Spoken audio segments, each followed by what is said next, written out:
the scene was, you know, sort of them looking for him around the country. And you meet friends of Tomba Joe's along the way and hear a little bit more about who he was, but they, in the end, aren't able to find him. And the town of Tombadou has their Fumble Talk bonfire. And they don't know up to the last minute if Tomba Joe's going to show up. He doesn't. And so, as is a common practice in Sierra Leone, if the perpetrator is no longer there, then the family oftentimes speaks for them, you know, on their behalf. And that was the case at the Tombadou bonfire. Naomi Joe, who you met, and her two sisters came forward.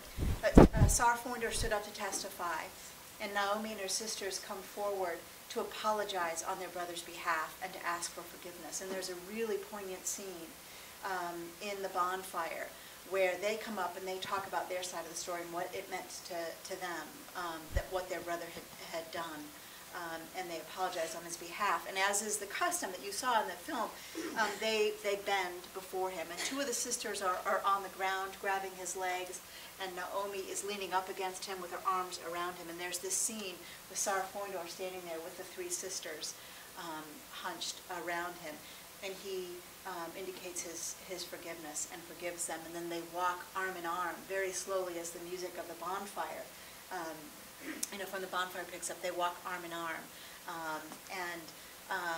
And then you also see part of that bonfire scene that we skipped forward in the film tonight shows what happens the day after bonfires, which is they have a cleansing ceremony. In Sierra Leone, they have a lot of cultural practices that they use for cleansing, and oftentimes they involve praying to the ancestors or appealing to the ancestors, who they see as still very present in their experience.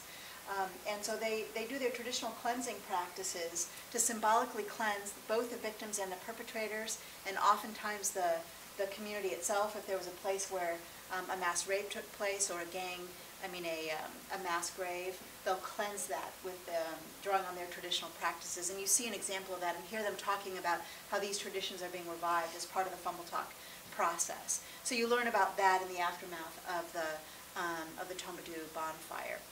So that was just briefly the part that was skipped through. And so when you see Naomi give her message at the end, that's what she's referring to. She says, you know, because of our apology on your behalf, we believe that we have been forgiven. That was their apology for Tomba Joe at their bonfire. So that's a little bit about that. And maybe I'll just, before I open it up more generally to questions, one of the first, I think I've gotten this question at almost every screening, so maybe I'll preemptively answer it. I think it's useful actually to set the stage for further conversation. Everybody always says, how did you get involved in this? I see that the head's nodding. Which is in and of itself a really interesting story. So let me give you the backstory for the film. I run actually, first of all, I just really want to say thank you to both Exeter Adult Education and the We the People series. It's been, you guys have done amazing work organizing for this event. Ginny is over here, so thank you so much, and for rallying the troops and getting the word out and opening up this conversation in your community. And Leslie Haslam, I don't know, where did Leslie go? She had to substitute her class. Okay. So this is Leslie, you know, who in the middle of getting, you know, called in to do all of the work that's happening behind the scenes, cares so much about this topic and sharing this topic and this work with the community that she's bent over backwards to do everything she can to make it happen, and then can't even be here to participate herself. But her efforts have been Herculean, so I can't thank her and the whole Exeter Adult Education enough. And thank you, Debbie, for being our Thank you, my class. yeah, exactly, for welcoming everybody and showing us how to get here. So I have run a foundation called Catalyst for Peace for about the last 10 years, and as Leslie mentioned, our focus is community-owned and led peace building around the world, and then storytelling, to share the stories of that work with the world, because I felt like nobody knew about these amazing stories, and we had a lot to learn from them, so we needed to find ways to share them with the world. So in that work, I started working with Sarah Terry, who's an award-winning documentary photographer. And I had been working in other parts of Africa, northern Uganda in particular, and was so amazed by those stories. And she had been doing other work in Africa and had a vision for documenting the stories of forgiveness and reconciliation from different post-war African settings. And so that was, since that was both of our vision, we collaborated on a project to do that, to document those stories, and started a fellowship program. And it was spending a month in Sierra Leone and Liberia and northern Uganda. Well, the first month was in Sierra Leone.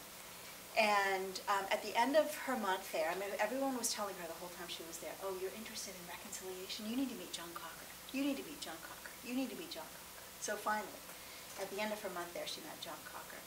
And he was at a point of despair, really.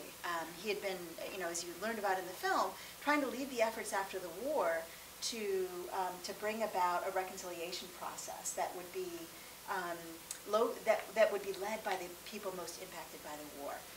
And he was a leader behind the Truth and Reconciliation Commission in Sierra Leone. But nobody would listen to him that it needed to be based at the community level. And so he was so frustrated at the lack of reconciliation and was actually about ready to give up. And the research fellow that was accompanying Sarah said, well, okay, so if you haven't had justice yet, what would it look like? What would you like to see happen? And he spilled out his vision for, it has to be a process that's community-owned and led and based in the communities and drawing on our tradition and culture, not coming in from the outside, and he spilled out this vision. And Sarah lit up because she knew that that was exactly my vision for how real reconciliation needed to happen. And she said to John, I know somebody you need to talk to. And John happened to be coming to the United States 2 weeks later for a human rights fellowship at Columbia University. So, and I'm based in Portland, Maine, and we spoke on the phone first, and then he came up to Portland for the day, and we spent the day talking, and the synchronicity between our visions, I mean, it just couldn't have been more thorough. It was like the weaving of the strands together. And we decided at the end of that day together that we wanted to work together to create this program, that it became Fumble Talk. And so he brought over a colleague from Sierra Leone. I brought up some colleagues from Washington, and we met and had a planning meeting and planned the initial design, and that was where he came up with the name Fumble Talk. And I was working with Sarah Terry from the beginning. We knew we needed to be documenting this work. And we had a hunch it needed to be in film because we knew these stories were going to be just phenomenal. Neither one of us had made a film before, but she had some colleagues who were in the business. And so she put together the film crew, and we started filming John, before he went back to even Sierra Leone, and then started filming Fumble Talk from the beginning. And he left to go back to Sierra Leone in December. This was December of 2007. A couple weeks after we had finished the initial plan and started implementing it. And the film crew was over there a month later to film from the beginning, and here we are. We didn't know exactly what we would have with the film, or even the program, but it turned into this, which you saw most of. We premiered at South by Southwest Film Festival last year.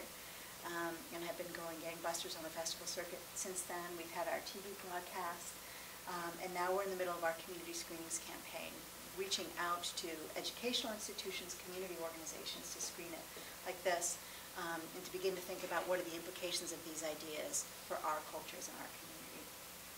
So that's a quick rundown of how I got connected with the program and with the film, and got to be here with you guys today. But one of my favorite things about being a part of a screening is actually hearing your guys' responses. Whether it's just responses to the film, what stood out to you, or what really made an impression on you, questions that you have about the film or the ideas, or questions that you have for me. All of that is what I love about being a part of screening. So I'd love to open it up to you guys and hear your thoughts and questions.